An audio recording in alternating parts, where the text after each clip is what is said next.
want you to meet some of the 9 million people who live in the Republic of Colombia, our first neighbor to the south of the Panama Canal. Today, these people are united with us in a common cause, the defense of the Western Hemisphere and the development of education and a better life for everyone. About 1/3 of the Colombian people are of pure Spanish blood. About 5% are Negroes, and pure Indians account for another 5%. The remaining 55% are of mixed Spanish and Indian origin. Among these groups, there are sharp divisions in wealth and education, yet Colombia is the most democratic of the 10 South American republics. Colombians are far more tolerant of differences of race and color than we are. In this and in other specific aspects of their national culture, they may well serve as an example to their North American neighbors. Colombia is the only country in the Americas today named for Christopher Columbus, but for many years it was called New Granada. On more than one voyage between 1492 and 1520, the explorers who followed Columbus mapped the coast of this land and by 1538 had penetrated and explored the mighty peaks and valleys of the Andes. Colombia, lying as it does between the Panama Canal and the equator, automatically becomes the crossroads of the Western Hemisphere. Its principal ports are Barranquilla, Cartagena, and Buenaventura, all very close to the canal. While further inland, the cities of Medellin, Cali, and Bogota are each only 3 hours distant by air from Panama. Thus, from the standpoint of both military defense and trade in peacetime, Colombia is an important neighbor.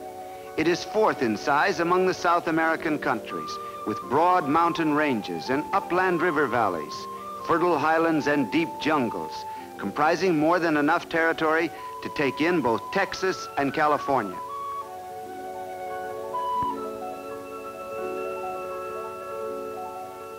But the Colombian people live mostly in the mountains.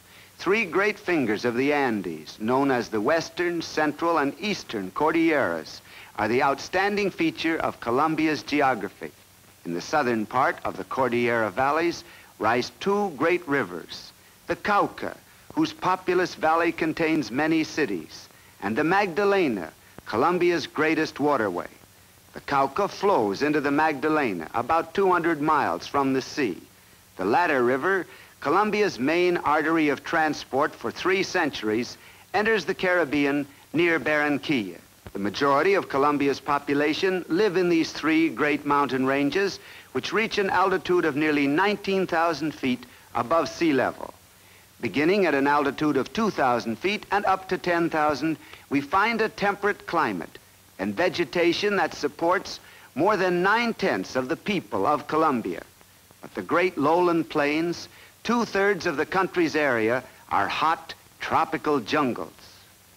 The Roman Catholic Church today, as in the past, is a very important influence on the life of the Colombian people. It is the oldest visible sign of the past. The first Spaniards who came to this region were explorers looking for gold. But whenever they settled down to stay, they built churches. The Chibcha Indians they found here were too gentle and peaceable to fight for their Indian way of life. They too became Spanish-speaking Catholics with a faith that is simple and devout.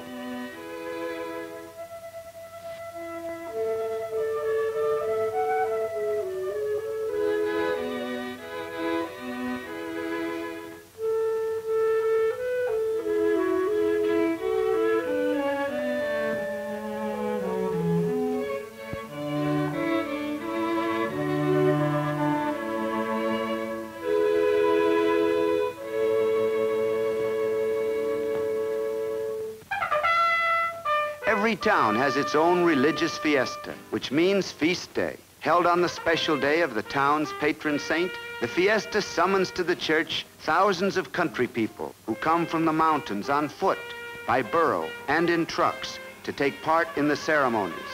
But every fiesta has its lighter side. Usually there's a bullfight, for like other Spanish Americans, the Colombian people preserve this custom of old spades.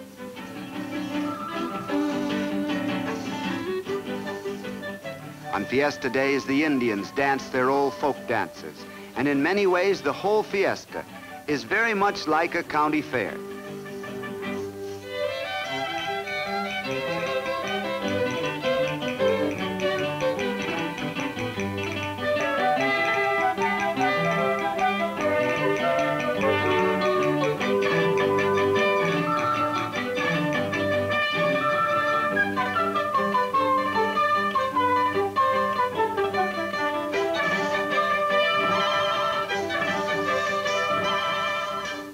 The educated upper classes are also very largely Catholic. Today in Colombia, church and state are separated, but the Catholic influence is still strong in social life. The head of the church is the Archbishop of Bogota, perhaps no longer the most powerful political figure in the nation, but still a great dignitary who entertains the ministers of foreign powers. The present Archbishop and the liberal regime now in power have established harmonious relations. The center of national life is Bogota, a modern city of more than 300,000 inhabitants, perched 8,600 feet high up in the Andes on a great plateau or grassy plain. Because of this high altitude, the climate is cool and damp the year round, and travelers have named Bogota the Gray City. It is a strongly religious city whose educated upper classes, business and professional people have never broken with their traditional faith.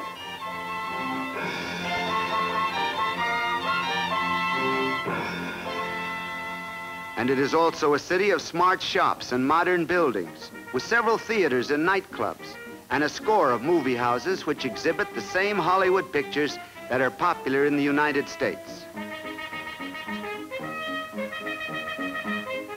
There are more bookshops than restaurants in Bogota, by actual count.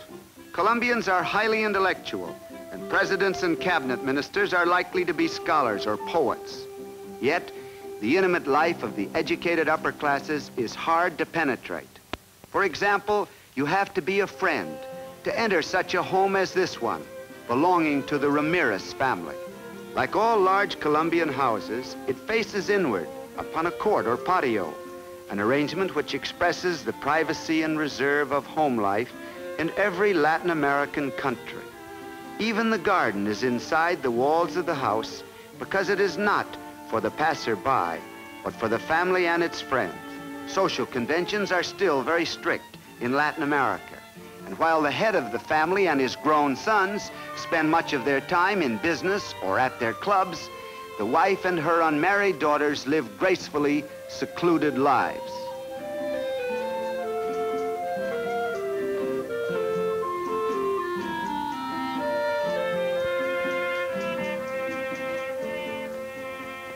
Social life is marked by courtesy and charming hospitality. And at such a party as this, at El Chico, one sees gathered together many of the notable figures of Bogota. Here on the right is Alfonso Lopez, the dynamic liberal statesman who was president from 1934 to 1938 and was re-elected in 1942. He tackled with a special seriousness the many grave economic and social problems of Colombia. Colombia's wealth is in her minerals and farm products. There is much oil, and gold and platinum are found in large quantities together. Emeralds are still mined in commercial amounts.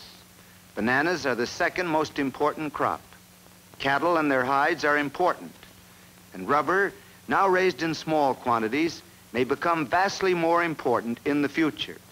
And of course there is coffee, the principal export crop of the country, as well as numerous products raised only for home consumption. One of such crops is sugar.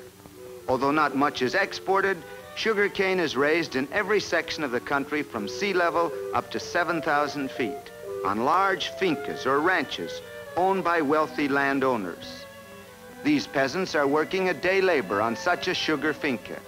For 4 or 5 days' work, they are paid a little spot cash, and for the rest of the week, they are free to work for themselves on a small plot of land allotted to them. Most of the sugar is made from the cane in small domestic refineries.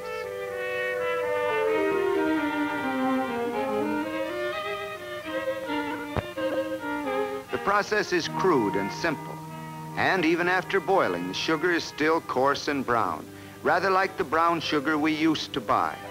It is poured out into molds to harden into small cubes known as panela, which the people buy at the village market on market days. On his little plot, the peasant raises corn and beans for himself and his large family. His house is small and sparsely furnished, and his clothing is poor and scanty. Very often he needs a doctor when he can't afford one, but the soil is rich and he does not starve. Another peasant will own his own farm, a small one, from 1 to 20 acres in size, which he cultivates with slow and clumsy tools. He has little property, of course, and nothing much laid by for a rainy day, so his oxen are his capital, his servants, and his friends.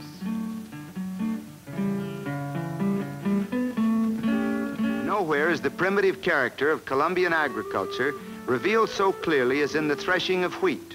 For these people are threshing in exactly the way our forefathers did 3,000 years ago. In recent years, however, the government has done much to assist the small farmer with subsidies for better homes and tools and encouragement for native industries. One of these home industries is the spinning and weaving of hemp, out of which the people make bags of all kinds, saddle bags, grain bags, and especially coffee bags.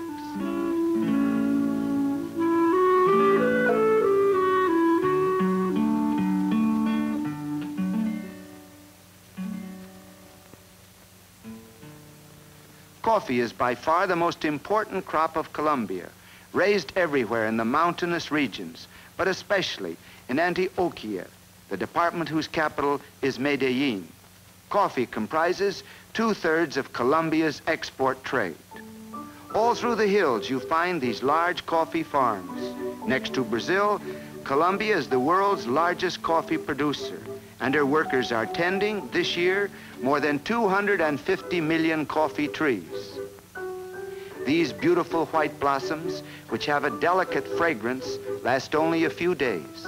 But the tree blooms briefly several times a year, and a coffee field in full bloom is a marvelous sight, with green leaves and white buds stretching for miles.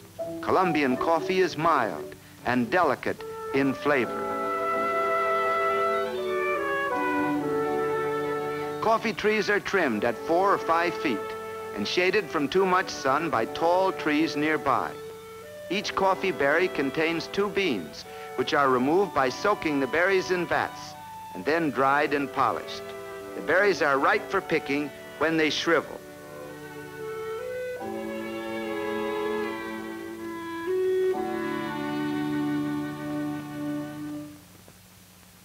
Most of the coffee crop is shipped from Barranquilla, the most important Colombian seaport on the Caribbean Sea. According to the Coffee Agreement of 1940, Colombia sells almost 4 million bags yearly to the United States and another 3 million bags to all other countries. Barranquilla has always been the terminal point for boat traffic up and down the Magdalena River. It is up the river several miles, and until recently the river mouth was blocked to ocean vessels. Freight was shipped 18 miles overland by rail.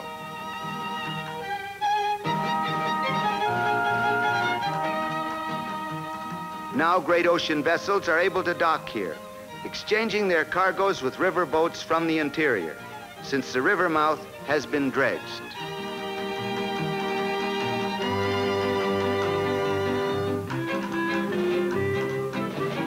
In 1939, Colombia exported $101 million worth of minerals and farm products, more than half of which went to the United States.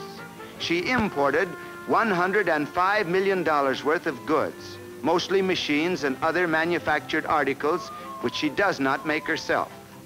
She buys nearly 60% of these industrial products from the United States every year.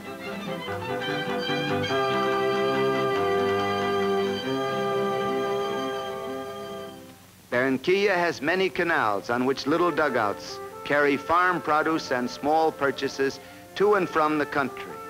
The Magdalena River, for 800 miles, is Colombia's chief highway. Good roads are few, and the whole country has only about 1,400 miles of railroad, not quite the distance from New York to Chicago and back. So the river still provides most of the long-distance transportation, though throughout the mountains and lowland plains, the sturdy, patient burro, who doesn't need good roads, still carries most of the traffic.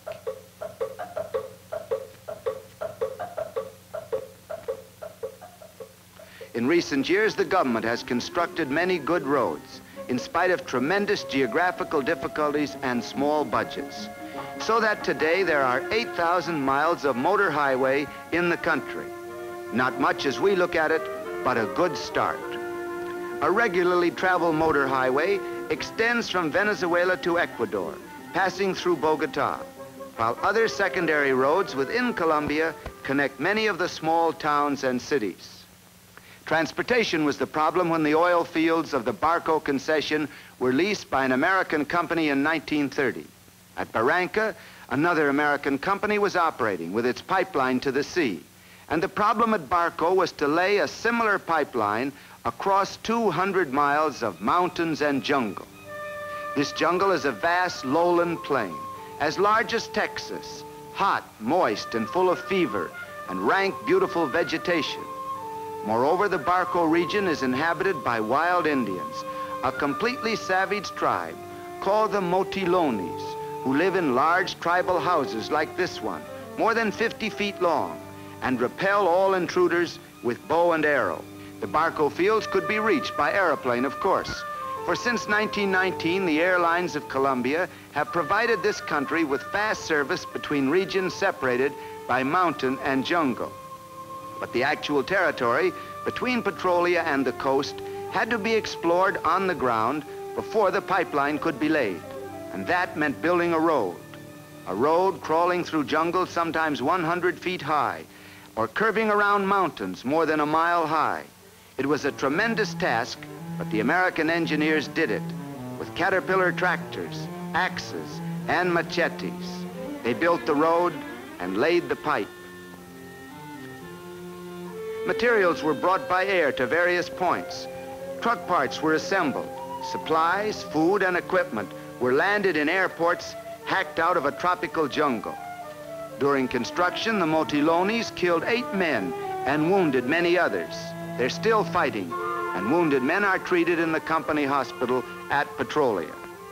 The pipeline goes over the river on this bridge, then under the road, which curves and drops through the mountains, and then creeps through the jungle to Petrolia. The first successful well came in May 1934 at Petrolia. It took 2 years and 6,000 men to build the Barco pipeline. Today, it takes only 1,500 men to operate the fields under routine conditions. Most of the workers are native Colombians, whose working conditions are inspected by the Colombian government. The revenue from the concession is an important item in the national budget, for by the end of 1939, the pipe was sending down more than 10,000 barrels of crude oil every day. A small refinery was built for local use in the jungle. To lay this 200-mile pipeline, to build the road, and to put into operation this project required an initial investment of more than $50 million.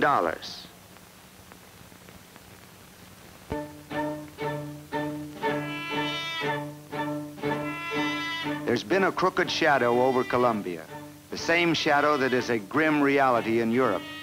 In 1940, there were fewer than 3,000 Germans in the whole country, and a great many of these were solid business and professional people, undoubtedly not Nazis.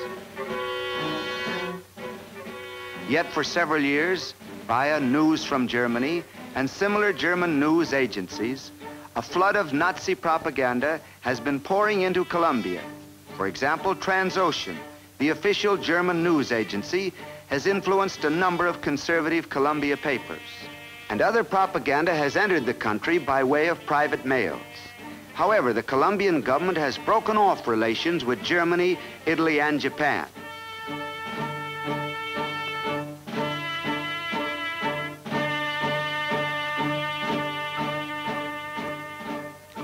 Colombia's friendship and collaboration with the United States is increasing rapidly, despite Nazi propaganda to the effect that the United States has imperialist designs on South America. The presence of outstanding American business firms is regarded as an advantage, and neighborly cooperation exists between the two governments. An even firmer basis for friendship exists, however, in our common ideals of democracy and freedom, ideals which become more inspiring in both countries as we face together the task of defending them and making them work. Simón Bolívar and Francisco de Paulo Santander, Colombia's national heroes, fought for liberty and founded a government of liberty under law. Colombia's lawmakers, of whom we see here a representative group in the capital, are elected by the people, and they are inspired by the principles of free speech, legal equality, and the citizens' right to vote and to protest against Hitler. Colombians are passionately interested in politics, and even a local election reminds them of the basic issues of world politics. The traditional flag of the liberals is unfurled again for Alfonso Lopez. The right to vote is real in Colombia. A president may not serve 2 consecutive terms, which explains why Eduardo Santos, posing here for Jo Davidson, the well-known American sculptor, went out of office in August 1942. In his term, he did much to benefit the farmers, to promote real friendship with the United States, and to advance the liberal program of public works, public health, and mass education.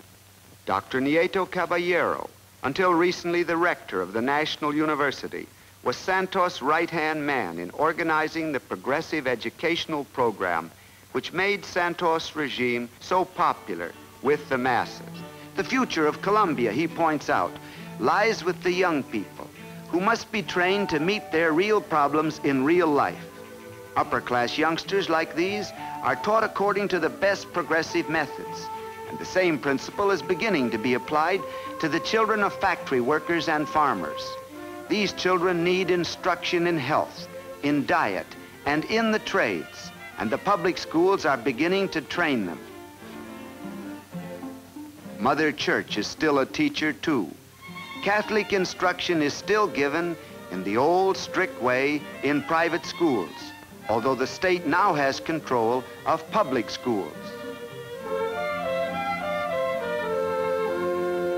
The San Jose Hospital is one of the many fine institutions of public health in Bogota.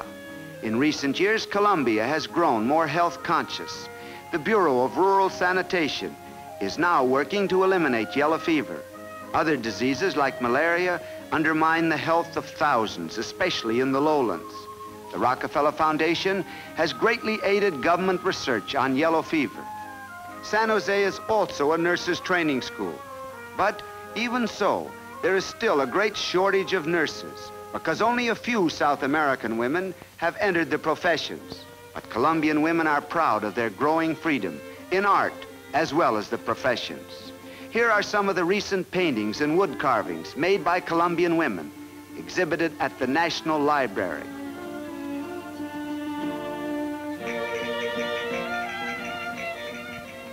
This fine new building houses the National Library. The National University is an even more vivid symbol of Colombian progress, alert, modern, vital in its contemporary emphasis. Founded in 1573, the university moved in 1936 to its fine new campus, known as University City. These modern buildings accommodate faculties of engineering, of architecture, science, veterinary medicine, and research in tropical diseases. Here, 3,000 students, some of them women, are being trained for leadership. They strike the note of what Colombia may and will become in the years of the future. For Colombia is important for her vast undeveloped wealth, for her great history, and most of all, for these young people who stand today at the crossroads of our hemisphere and of history. In these hands rests the future of Pan-American democracy.